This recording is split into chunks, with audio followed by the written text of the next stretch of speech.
It is hard to overstate the relevance of the White House's announcement about the drone sightings on the 28th of January.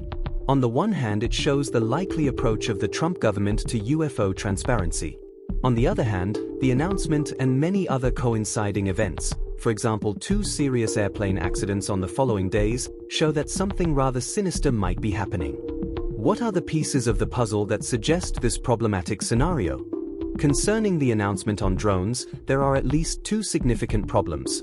It contradicts many former facts, and President Trump's behavior implies obfuscation too. The announcement was delivered by the White House press secretary, Karoline Leavitt, on the 8th day of Donald Trump's second term as President of the United States. Although formally it delivered Trump's former promise, namely, to inform the public about the drone sightings that had been occurring since late November last year, practically it opened many more questions. Karoline Leavitt read out the president's statement that says, after research and study, the drones that were flying over New Jersey in large numbers were authorized to be flown by the FAA for research and various other reasons.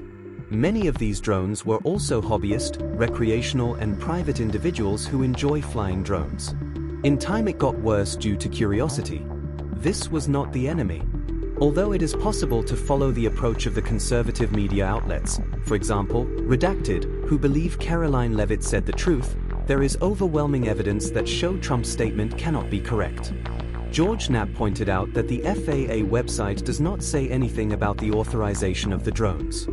What's more, on the 17th of December 2024, the FAA signed a joint statement with the FBI, Department of Defense and Homeland Security about dispatching advanced detection technology and trained observers to New Jersey to help investigate the drone mystery. The FAA also ordered flight restrictions on drones over much of New Jersey. Oddly, the Wright-Patterson Air Force Base had to shut down due to drone incursions.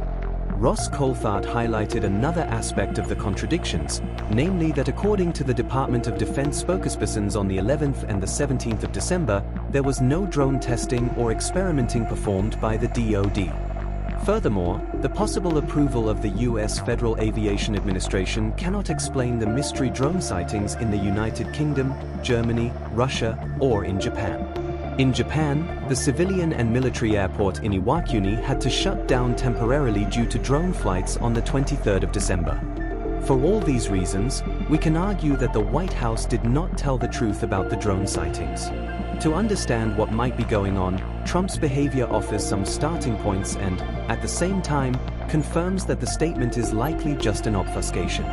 Before the inauguration, Trump was quite keen to talk about the drone sightings openly. Once, during a press conference in Mar-a-Lago, he said that the government knew what was going on. Later, among Republican governors, he expressed that it was unacceptable that the government did not tell the public about the drones. Right after the inauguration, he was still open to talk about his promise to inform the public about the drone sightings. When asked by journalists about the drones, Trump turned to his chief of staff, Susie Wiles, and asked her to find out what the drones were immediately. As he said, "I cannot imagine this is the enemy, maybe they are testing things." There were a lot flying over Bedminster. Then, after Trump learned the necessary pieces of information, he went silent on the issue and sent just a message by his press secretary. We know that he was indeed capable of talking to journalists about other things. For example, 2 days later, following a tragic accident at the Washington, D.C. airport, causing 67 people to pass away. Trump was indeed vehement to criticize DEI practices. However, the exact causes of the tragedy are not yet clear. Logic suggests that the only reason why Trump would become silent about the drones is that he cannot criticize his political opponents. If those drones were released by any organization related to the Democratic Party, or Trump's supposed conspirative enemy, the deep state, Trump would have been more than enthusiastic to present the information himself. However, on this occasion, he seems to be quite forgiving, dismissive, and to an extent even sneaky. He did not even try to mention when the former government made mistakes.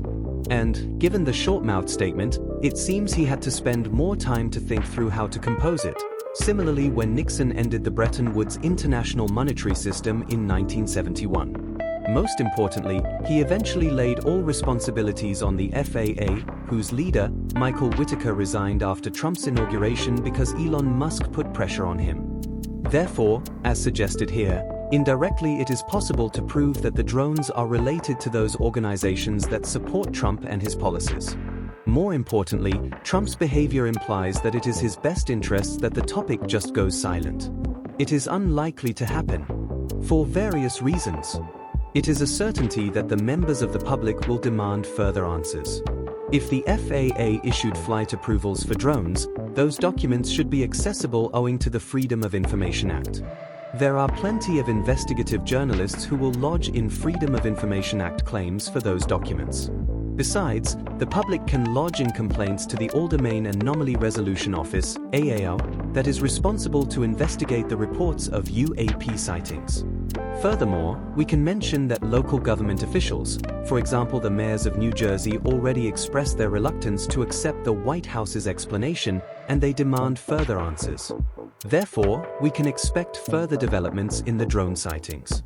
Police may also raise questions because there is an ongoing investigation of Matt Livelsberger's alleged suicide in Las Vegas at the Trump Hotel, who attempted to alert the public about the drones and their possible connection to China.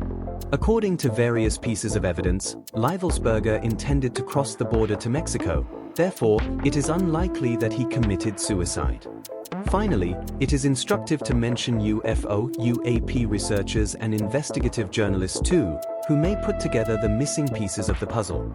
Those who had high hopes that the Trump administration would be open to disclosure, most importantly Michael Salla and Stephen Greer, should realize that Trump is on the same side as those who are responsible for the drone sightings. Hopefully, investigative journalist Ashton Forbes will focus on this issue as well. He has never been a Trump enthusiast, so he could easily be more rational on the subject. This researcher community is the one who can discover the sinister agenda that seems to evolve. Among them, John DeSouza is most likely to reveal the crucial facts. It is worth checking what he said on the YouTube channel, Redacted, on the 22nd of December last year. In the interview, John DeSouza warned that the White House security spokesperson, John Kirby, was fearful of people might attempt to shoot the drones. That is what the White House intended to avoid at all costs because the drones are superweapons. Also, DeSouza described that New Jersey is a saturation point for the drone sightings. The cause of this is simple. New Jersey is the center of those states in the US that have strong gun control measures, so the chances of people shooting on the drones were minimal. In the interview, reporter Clayton Morris reminded us that John DeSouza had already talked about the drone sightings to come to happen in March 2023 on Redacted. It is worth watching what he said almost 2 years ago. He said, after the first UAP drones show up and the tension by the sightings is rising, the next step would be that the drones will start shooting down commercial and military aircrafts. Without tangible evidence, it is hard to connect the White House announcement about the drone sightings on the 28th of January and the collision of a commercial and a military aircraft on Reagan Airport in the center of Washington, or the crash of a medical aircraft in Philadelphia on the 31st of January. Nevertheless, the coinciding events are staggering, on multiple levels. First, predicting that this covert UAP drone operation would have a second step, namely shooting down commercial and military aircrafts, is remarkable. Then, second, having the plane crashes occurring in the same area that has strong gun control regulations, not above New Jersey, but above the states where citizens are unlikely to shoot the drones, is also a stark warning that DeSouza's predictions are serious. Third, pressurizing the leader of FAA to step down and then announcing that all the drone flights were authorized by the FAA is more than suspicious. Finally, after the announcement, having the tragic plane crash accidents is mind-blowing. What else can happen next?